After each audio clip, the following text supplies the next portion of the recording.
Amém. Ai, ai. Vamos ler aí, abre a Bíblia comigo. Nós vamos ler primeira carta aos Coríntios, capítulo 11.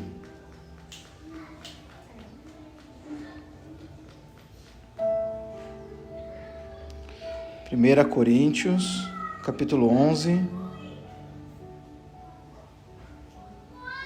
a partir do 20. 1 Coríntios 11, 20.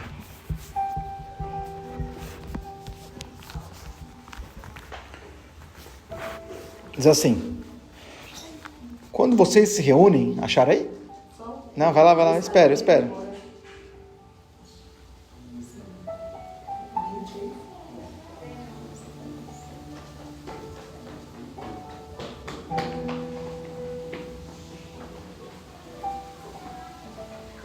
Pronto? Quando vocês se reúnem, não é para comer a ceia do Senhor, porque cada um come na sua própria ceia sem esperar pelos outros. Assim, enquanto um fica com fome, outro se embriaga. Será que vocês não têm casa onde comer e beber? Ou desprezaram a igreja de Deus e humilham os que nada têm? Que lhes direi? Eu os elogiarei por isso? Certamente que não. Pois recebi do Senhor o que também lhes entreguei, que o Senhor Jesus, na noite em que foi traído, tomou o pão e, tendo dado graças, partiu e disse: isso é o meu corpo que é dado em favor de vocês. Façam isso em memória de mim. Da mesma forma, depois da ceia, ele tomou o cálice e disse: este cálice é a nova aliança do meu sangue. Façam isso sempre que beberem em memória de mim.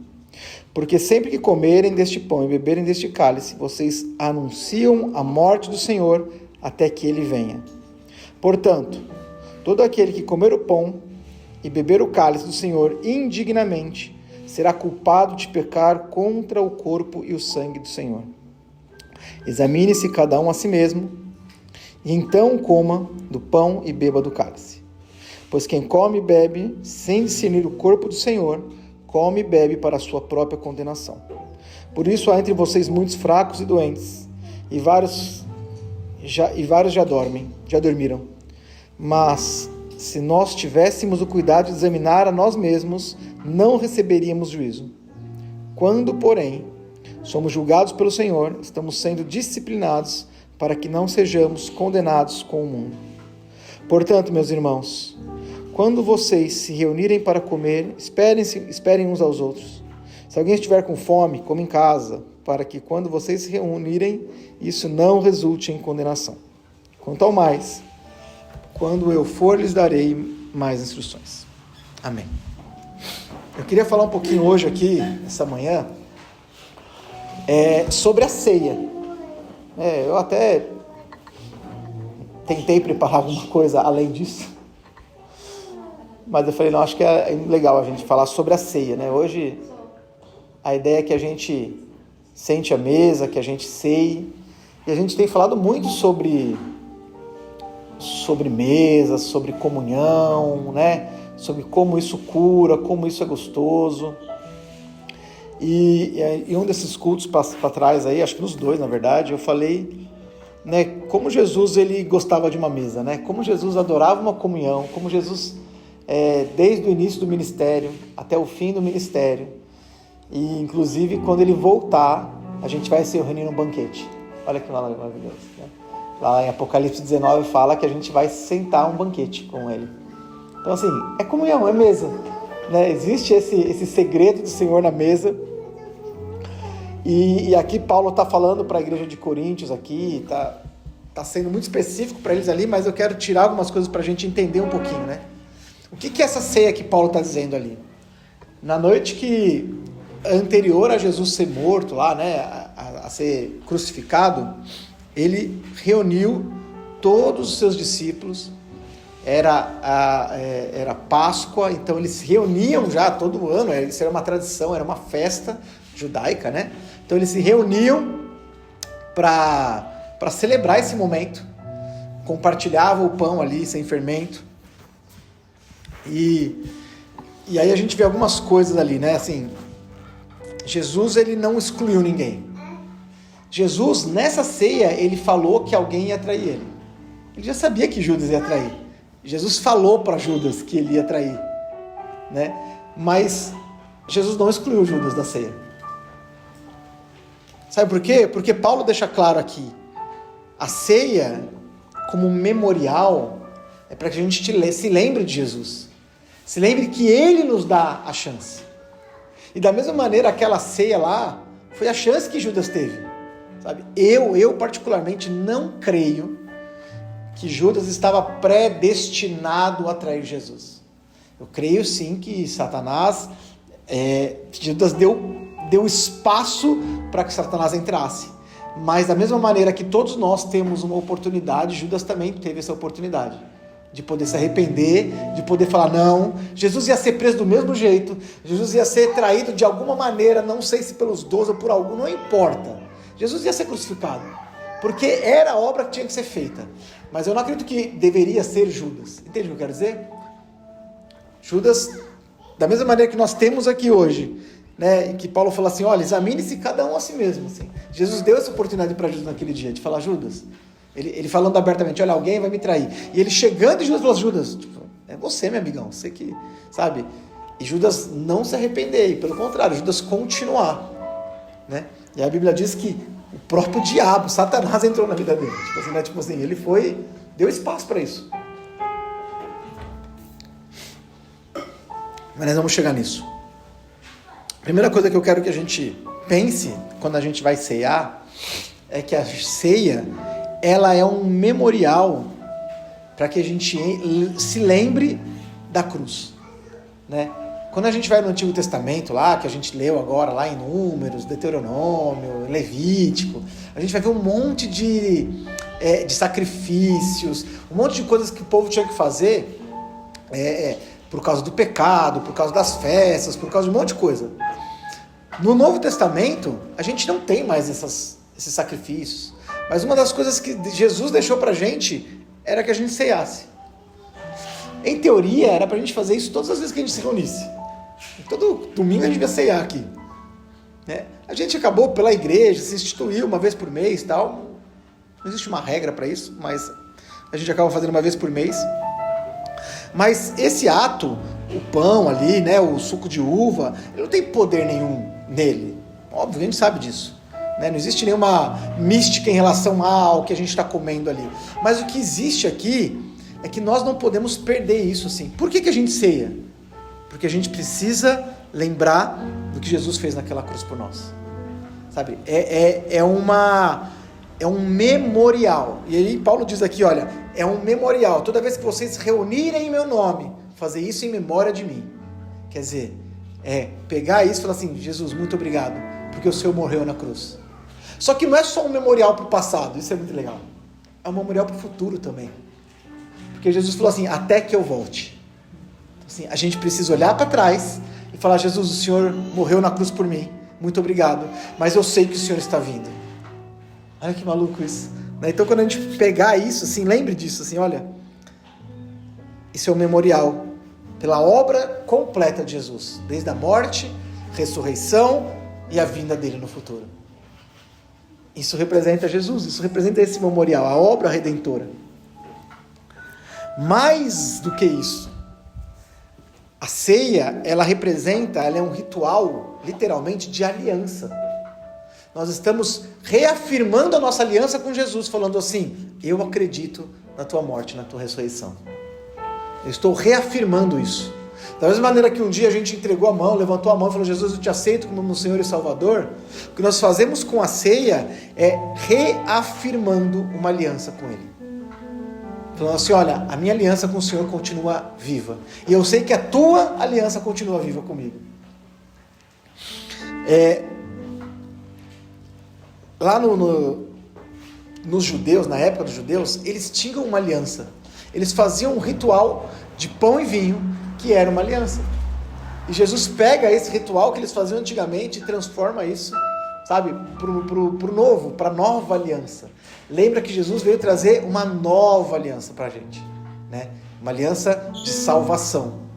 E a gente está falando que nós participamos dessa aliança de salvação com Cristo Jesus, né? Então,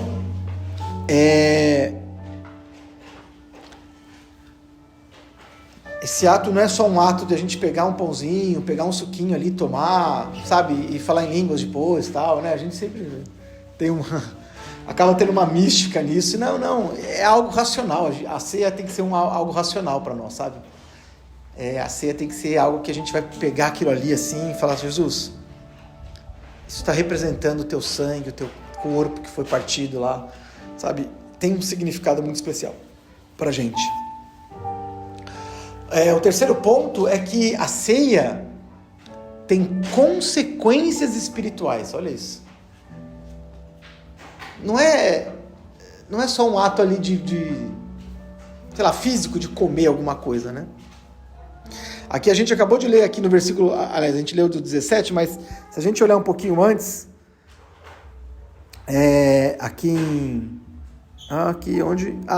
antes, né? Em 1 Coríntios 10, 16, diz assim: não é verdade que o cálice da bênção que abençoamos é uma participação do sangue de Cristo e que o pão que partimos é a participação do corpo de Cristo? O que ele está dizendo é o seguinte, que Jesus levou sobre si as nossas dores. Jesus levou sobre si, levou sobre o seu corpo, sobre o seu sangue, os nossos pecados. No momento da ceia, nós podemos provar inclusive uma bênção e uma cura física. Tem noção disso? Sabe? E a gente não participa disso, sim. A gente faz isso de uma forma tão natural, assim, né? Tão, sei lá, vamos aqui, tá no final de um culto às vezes, né? Assim, e a gente tem que entender que, assim, de novo, o pão ali e o suquinho não tem poder. Mas o que está por trás disso tem poder, que é Jesus Cristo, sabe? E a gente não participa disso, a gente não usufrui disso, de poder pegar isso e falar assim: eu creio na tua cura, Jesus. Eu creio numa cura física, sabe? Se eu estou dolorido, se eu estou doente, se eu estou enfermo, Jesus, eu sei que não é o pão e o suco, mas eu sei que o teu nome, a tua glória está por trás disso aqui.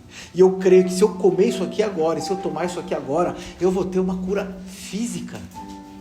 Sabe, eu vou ter uma mudança espiritual na minha vida, uma bênção sobre mim, né? Ele diz lá, Paulo diz aqui, todo aquele que comer do pão e do cálice indignamente será culpado de pecar contra o corpo e o sangue, pois quem come e bebe, né, sem discernir, quer dizer, sem entender, o que Paulo está dizendo é isso. Não faça isso por fazer. Porque quando a gente faz isso porque só estamos fazendo, porque só estamos acompanhando o resto da igreja que faz isso, a gente não está entendendo a importância disso. E as consequências que isso traz para a nossa vida. Né? Paulo também diz lá, né? A maldição que nós lemos aqui agora. Examine-se o homem a si mesmo, e assim coma e beba. E ele fala: eis a razão porque vários entre vós, muitos estão fracos e doentes. Olha isso. E alguns já dormem. Porque se julgássemos a nós mesmos, não seríamos julgados. Mas quando julgamos, somos disciplinados pelo Senhor, para não sermos condenados com o mundo. Eu me lembro quando eu já falei isso em alguma ceia que eu ministrei lá no passado. Eu lembro muito assim, quando era dia de ceia, e eu estava brigado com alguém, assim, discuti com alguém, com algum amigo, ou desobedeci meu pai e minha mãe, eu não queria tomar ceia, né? Tipo, por quê? Porque se eu tomar ceia eu vou ser condenado. Mas essa daí é uma visão muito, muito deturpada da ceia. Porque a ceia é a oportunidade que Deus está nos dando para que a gente se conserte. Não é para tomar a ceia. Ele só está fazendo a gente lembrar quem a gente é e quem Ele é. que adianta eu falar assim, não, eu não vou tomar ceia porque eu estou magoado com o Nicolas? Não faz o menor sentido. Porque o que Jesus está nos apresentando é uma oportunidade de falar assim, acerta a tua vida, porque estar magoado com alguém não faz parte de mim. Entende? Não é porque eu não posso tomar a ceia. Isso é uma coisa muito errada que a gente fica com a nossa cabecinha. Relaxa, gente, é assim mesmo. Ele está bem. É porque Deus está nos dando a oportunidade de a gente lembrar porque Ele morreu na cruz e porque Ele ressuscitou. Entende que o fim não é a ceia?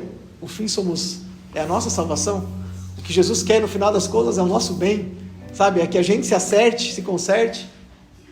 Então, se vocês ainda tinham isso na mente de vocês, assim, sabe? Mas eu sei lá, eu discuti com meu marido, minha esposa, hoje, antes do culto. Eu não posso tomar ceia hoje. Não.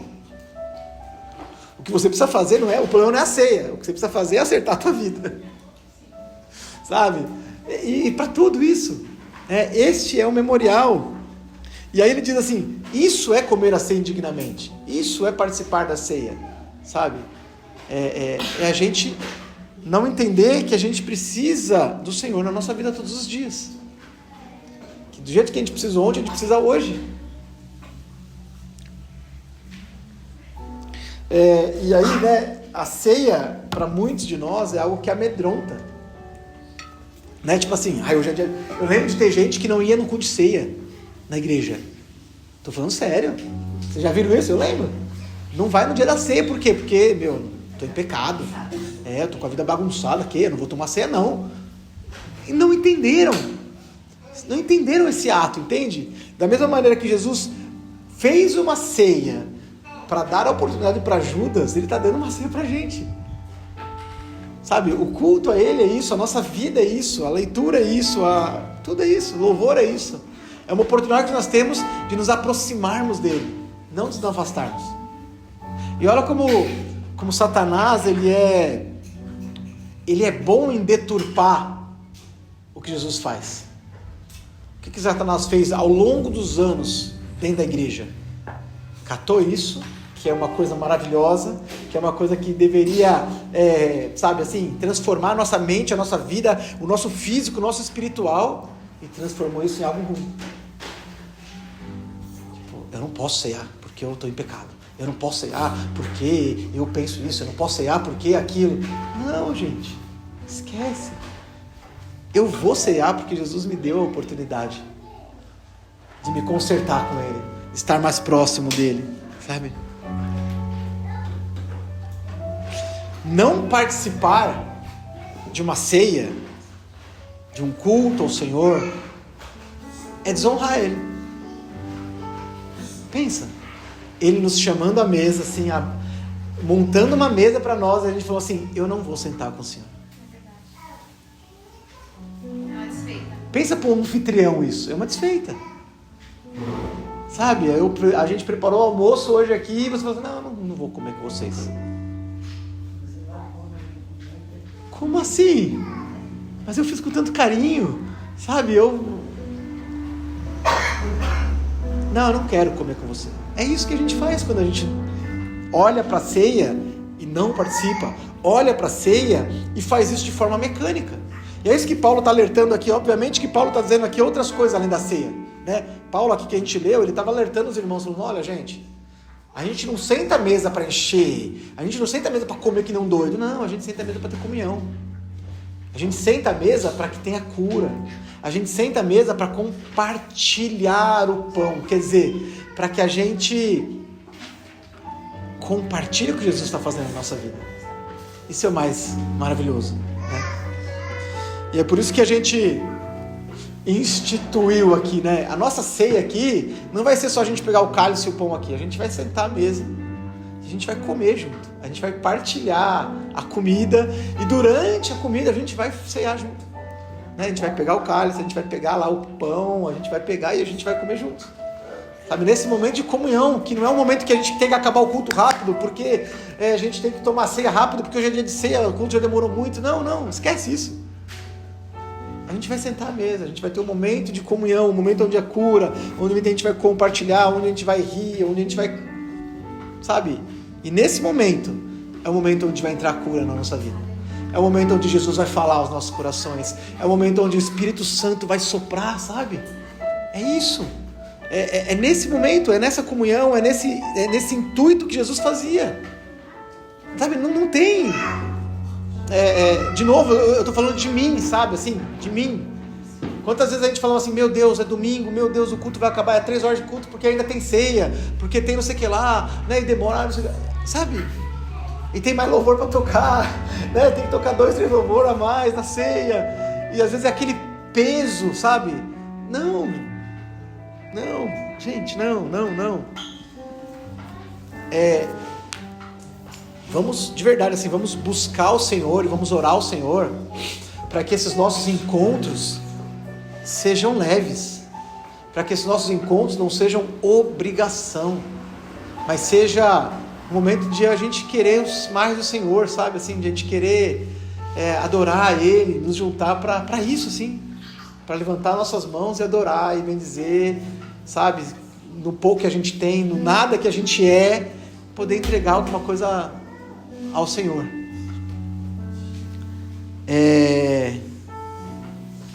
Todos nós podemos participar, sabe? Nós podemos... Obrigado, filha. Nós podemos participar, nós podemos ceiar, nós podemos ter essa comunhão, porque é aí que o Senhor faz, como eu disse lá em Apocalipse 19, 18, acho que é isso. Depois que tudo acontece em Apocalipse lá, sabe? Que ele vem nos céus, aí tem lá o cavaleiro branco que vai entrar, vem lá o rei dos reis, o senhor dos senhores, né? João diz lá, eu vi um anjo que estava em pé no sol, que se clamava em alta voz, todas as aves que voavam pelo meio do céu, venham, reúnam-se para o grande banquete de Deus, para comerem carne de reis, generais e poderosos, livres, escravos, pequenos e grandes. Quer dizer, tudo vai acabar, sabe onde, gente? Numa ceia. Tudo vai acabar no banquete, né? Então a gente vai se encontrar com Ele novamente no casamento do Cordeiro e a sua noiva, né? Lá em Apocalipse 19 diz lá assim, no 19:6, então ouvi algo semelhante a um som de uma grande multidão, como estrondo de muitas águas e fortes trovões que bradavam. Aleluia, pois reina o Senhor, o nosso Deus, o Todo-Poderoso. Regozijemo-nos, vamos alegrar-nos e dar-lhe glória, pois chegou a hora do casamento do Cordeiro e a sua noiva já se aprontou. Para vestir, se foi-lhe dado um linho fino, brilhante e puro. Ele vai falando, mas é isso. Vai chegar o momento do casamento do Cordeiro e a sua noiva.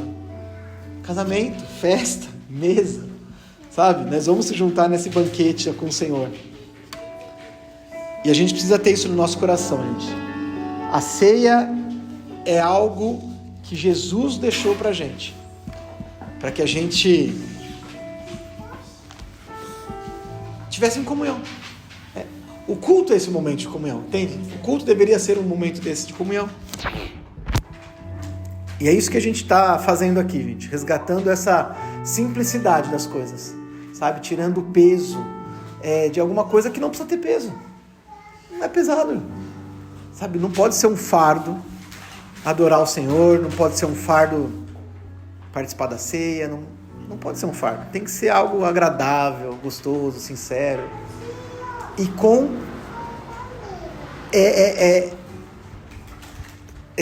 discernimento, quer dizer, com conhecimento do que é isso, né? O que eu quero com isso aqui é que a gente, a partir de hoje, não pegue mais um cálice, um suquinho de uva, um pãozinho, um suquinho de uva, e sei lá, e por um lado pense que é só um suco de uva e um pãozinho que a gente está comendo, porque mas e por outro lado também achar que é alguma coisa tão mística. Não. Isso é um memorial de tudo que o Senhor pode fazer por nós, e já fez por nós, sabe? E Ele continua fazendo, e Ele vai fazer, gente. sabe? Ele está fazendo. Eu creio que hoje ele já fez aqui alguma coisa nas nossas vidas, sabe? Na nossa mente, no nosso coração. Ele já entrou um pouquinho mais fundo, talvez, sabe? Onde ele talvez não podia ter entrado. E eu creio que essa experiência, sabe? Ela vai continuar crescendo. Essa experiência ela vai continuar gerando algo novo nos nossos corações. E é isso que mais importa. Amém? Amém. Era isso que eu tinha para hoje, gente.